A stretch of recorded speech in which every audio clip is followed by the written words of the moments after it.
एक बड़े से घर में दो बच्चे अकेले खेल रहे थे। तभी घर के रेडियो पर घोषणा होती है, अभी अभी पुलिस को सूचना मिली है कि एक बदमाश इस इलाके में घूम रहा है। उसके पास हथियार हैं और वो काफी खतरनाक है। इसके बाद बच्चों के घर में कोई दरवाजा तोड़कर अंदर आता है। उसे देखकर बच्चे चिल्लाते हैं, अंसल चाचा आ गए, अंसल चाचा आ गए। अब अंसल अपने भतीजों से मिलता है। फिर वो उन्हें कहता है, मेरे बच्चों को शीतर की कहानी तो याद ही होगी ना, जो तुम्हें बहुत अच्छी लगती थी। मैं चाहता हूँ कि तुम शीतर की कहानी को बार बार पढ़ो, तभी तुम उस पर यकीन करोगे। इसके बाद वो बच्चों को तोहफे में लॉकेट्स भी देता है। अचानक बाहर पुलिस चिल्लाती है, हमने तुम्हें ढूंढ लिया है अंसल, चल बाहर आ। हमारे पास गन नहीं है, चल साथ बैठकर बिमल चबाएं। पुलिस की झूठी बातें सुनकर अंसल बाहर जाता है और पुलिस उसे मार देती है। कई सालों बाद एक कब्रिस्तान में माइक कहता है, जॉर्ज, अंसल चाचा की कब्र यही है। ये सुनकर जॉर्ज कब्र को खोदता है, जिसके अंदर अंसल की लाश दफन थी। फिर माइक अंसल के सिर को काटता है और उसका दिमाग निकाल लेता है। दोनों भाई जहां अपने चाचा का दिमाग लेने आए थे, जिसे वो संभाल कर रखते हैं। अब माइक काले जादू की किताब खोलकर कुछ पढ़ता है, जिसके बाद अंसल का दिमाग काम करने लगता है। दोनों भाई खुशी से चिल्लाते हैं, हमने कर दिया, चाचा फिर लौट आया। आज ये दोनों भाई बहुत खुश थे। थोड़ी ही देर बाद दोनों भाई अपने कैफे में पहुंच चुके थे। अंसल कहता है, अगर तुम लोगों ने मेरी बात मानी बच्चों, तो हम जल्द ही शीतर को जिंदा कर सकते हैं। वो अंधेरे की रानी है और वो हमें बहुत ताकतवर बना देगी। तुम लोगों को पहले कई लड़कियों को मारकर उनके हिस्से इकट्ठे करने होंगे, फिर हम उन हिस्सों को जोड़कर एक शरीर बनाएंगे।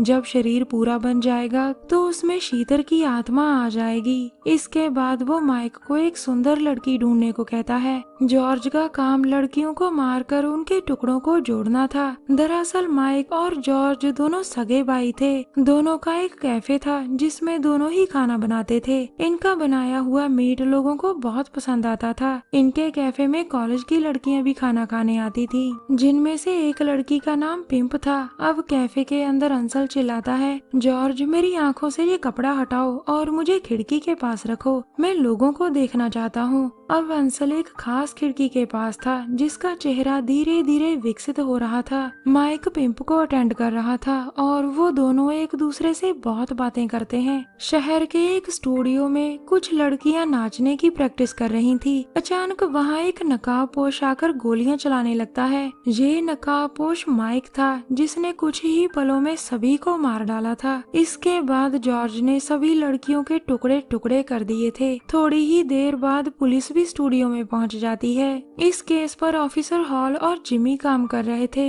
उधर माइक के कैफे में बहुत भीड़ थी। लोग उससे पूछते हैं कि तुम्हारा मीट इतना ताजा और स्वाद कैसे होता है, जिस पर माइक उन्हें हंसकर टाल देता है। कैफे बंद करने के बाद दोनों भाई उन लड़कियों के हिस्सों को जोड़ते हैं, जिन्हें उन्होंने स्टूडियो में मार डाला था। वो ये सब काम अंसल के कहे मुताबिक कर रहे थे, ताकि शीतर को जिंदा किया जा सके। उसी रात दोनों भाई तैयार होकर नाइट क्लब में आते हैं। इस क्लब में उन्हें दो लड़कियां मिलती हैं। माइक जूली से बात करता है और जॉर्ज सिंडी से। थोड़ी ही देर बाद वो चारों माइक के कैफे में थे। माइक और जूली कैफे के अगले हिस्से में थे, जबकि जॉर्ज और सिंडी कैफे के अंदरूनी हिस्से में थे। माइक जूली को बातों में फंसाकर उसके चेहरे पर मैदे का घोल लगा देता है और फिर उसके चेहरे को जबरदस्ती फ्राई कर देता है। जूली बचने की काफी कोशिश करती है, लेकिन माइक उसे मार डालता है। जूली की चीखें सुनकर सिंडी भी डर चुकी थी। वो जैसे ही वहाँ से भागने लगती है, तभी उसकी नजर माइक पर पड़ती है। माइक जूली के ऑर्गन्स निकाल रहा था, ताकि उससे वो शीतर का शरीर पूरा कर सके। माइक को देखकर सिंडी बहुत डर चुकी थी। वो वहाँ से भागना चाहती थी, लेकिन हर तरफ लाशों के टुकड़े ही टुकड़े थे। वो जैसे ही वहाँ से बाहर निकलने लगती है, तभी जॉर्ज सामने आकर उसे बीच से काट देता है। अगले दिन एक जगह खुदाई का काम चल रहा था। खुदाई के दौरान कारीगरों के हाथ पुराने इंसानी कंकाल लगते हैं। अब डॉक्टर मारिया पुलिस को बताती है, हमारा काम ऐसी ही वीरान जगहों पर खुदाई करना है ऑफिसर। हम प्राचीन चीजों को ढूंढते हैं। इस जगह पर हम जैसे जैसे खुदाई करते गए तो हमें बहुत सारे इंसानी कंकाल मिले, जिसके बाद हमने पुलिस को कॉल कर दिया। फिर वो आगे बताती है, इतने कंकालों को देखकर मुझे लगता है कि ये काम उसी आदमी का होगा जो शीतर को मानता होगा। फिर वो पुलिस पुलिस को शीतर के बारे में बताती है। वैसे हॉल और जिम्मी शीतर की कहानी पर ज्यादा यकीन नहीं करते। दूसरी तरफ दोनों भाई लड़कियों के ऑर्गन्स निकाल रहे थे और बाकी बचे हुए हिस्सों को वो फ्राई कर लोगों को परोस देते थे।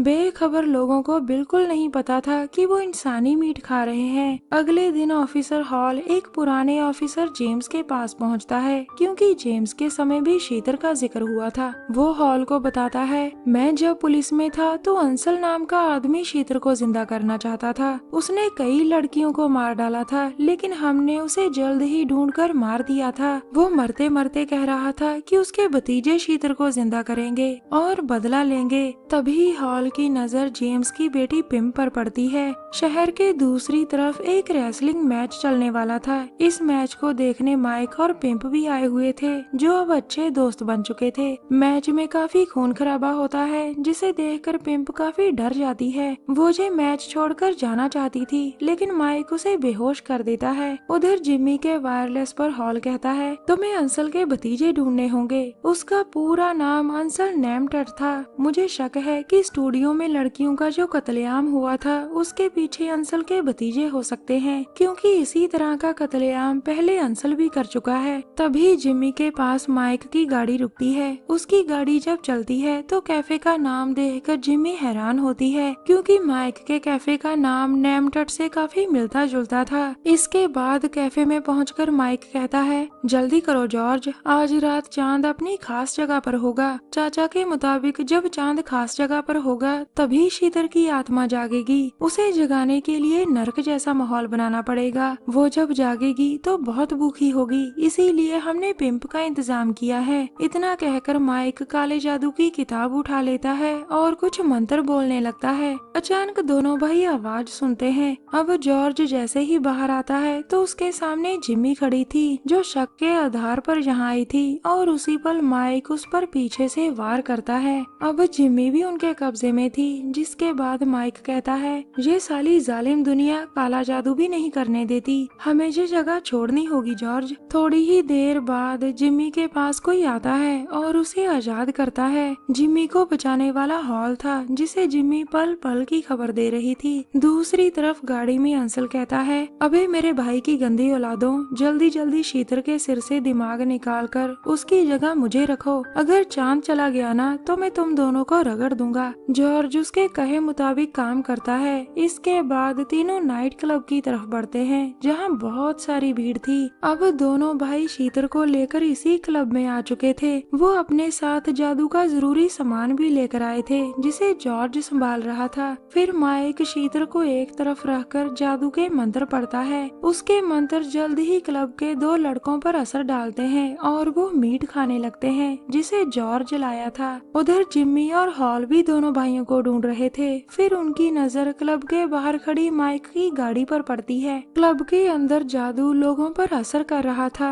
दरअसल माइक जादू से नर्क जैसा माहौल बना रहा था, ताकि शीतर को जगा सके। अब जॉर्ज पिंप को एक जगह रखता है, जिसके बाद माइक चिल्लाता है, शीतर उठो और अपना खाना खाओ। दूसरी तरफ जादू के कारण लोग मीट के दीवाने बन चुके थे। उधर शीतर जाग जाती है, जिसका शरीर कई लड़कियों से बना हुआ था और जिसके सिर में अंसल का दिमाग था। अचानक वहाँ जिम्मी आकर माइक के हाथ पर गोली चलाती है। वो शीतर पर भी गोली चलाती है, जिसके बाद जॉर्ज वहाँ से भागता है। इसी बीच जिम्मी को कुछ लोग दबोच लेते हैं और माइक शीतर से कहता है, तुम सबको खत्म कर डालो। उधर जिम्मी को आकर हॉल बचाता है। शीतर अपने जादू से लोगों को मार रही थी और उसकी ताकत देखकर दोनों भाई बहुत खुश होते हैं। इसी बीच पिंप भागने की कोशिश करती है, लेकिन माइक उसे रोक लेता है। शीतर के पेट पर एक शैतानी जबड़ा था और माइक चाहता था कि जबड़ा पिंप को निगल जाए। तभी हॉल आकर